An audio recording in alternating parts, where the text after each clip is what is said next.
শেখ হাসিনা তার আমলে দেখেছি আমাদের সেই প্রেস ক্লাবের সামনে এসে দাঁড়িয়ে আমাদের সেই এই আমাদের দাবি দাওয়া পেশ করতে হচ্ছে, আমাদের হিন্দুদের উপরে আমাদের ঘর বাড়ি ওরা, আমাদের নারী নির্যাতন, আমাদের মন্দির ভাঙা, আমাদের লুটতরাজ, কিন্তু একবারও তিনি ভাবেন নাই যে কাদের ভোটে তিনি প্রধানমন্ত্রী হয়েছেন। এরপরে আমাদের গেল সেই 11-12 মাস গেল ডক্টর ইউনূস সাহেবের রাষ্ট্র, তখনও ছিল আমাদের এরকম একটা পরিবেশ যে হিন্দুদেরটা ধরো মারো খাও ইত্যাদি ইত্যাদি। এরপরে দেশে একটা গণতান্ত্রিক নির্বাচন আসলো, সেই নির্বাচনে আমার মনে হয় যে বিএনপির সংখ্যা অত্যন্ত সুন্দরভাবে নির্বাচনের মাধ্যমে তারা সংখ্যাগরিষ্ঠতা লাভ করেছেন এবং ব্যাপকভাবে তারা ভোট পেয়েছেন।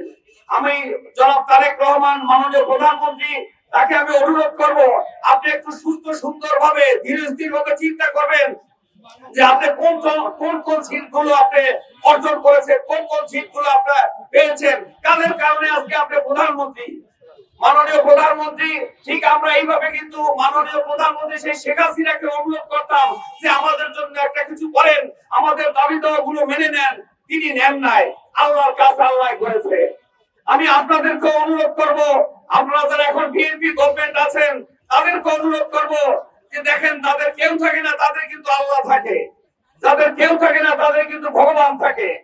আমরা আরো একটা লক্ষ্য করেছি, আপনারা যেদিন এই বর্তমান বিএনপি সরকার যেদিন তারা শপথ নিয়েছে, সেদিন কিন্তু তারা একটা ধর্মের গ্রন্থ ব্যতী রেখে আর কোন ধর্মগ্রন্থ তারা ওখানে পাঠ করে নাই।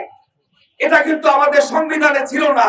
এরপরে তারা এখানে প্রথম অধিবেশন হলো, সেখানেও কিন্তু তারা একটা ধর্মের গ্রন্থ ব্যতী থেকে আর কোন ধর্মের গ্রন্থ তারা সেখানে পাঠ করে নাই। এটা কিন্তু অন্যান্য ধর্মাবলম্বীদেরকে ব্যথিত করে, দুঃখ দেয়।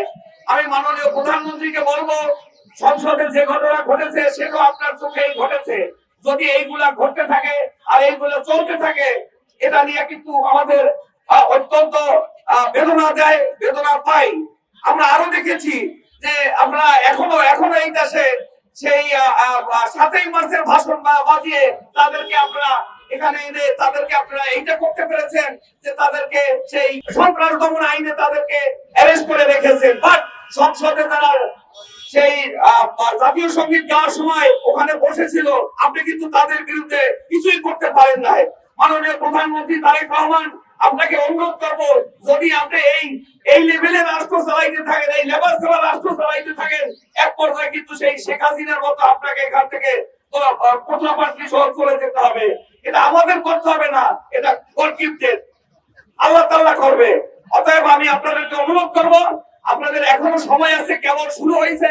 আপনারা আমাদের প্রতিনিধিদের সাথে বসেন, নির্বাচনের আগে প্রতিনিধিদের সাথে বসে যেসব প্রতিশ্রুতি আপনি দিয়েছিলেন সেগুলো রক্ষা করেন, যাতে করে আমরা আপনাদের পাশে সবসময় থাকতে পারি এবং আমাদের দেশে একটা সুশৃঙ্খলা ফিরে আসে।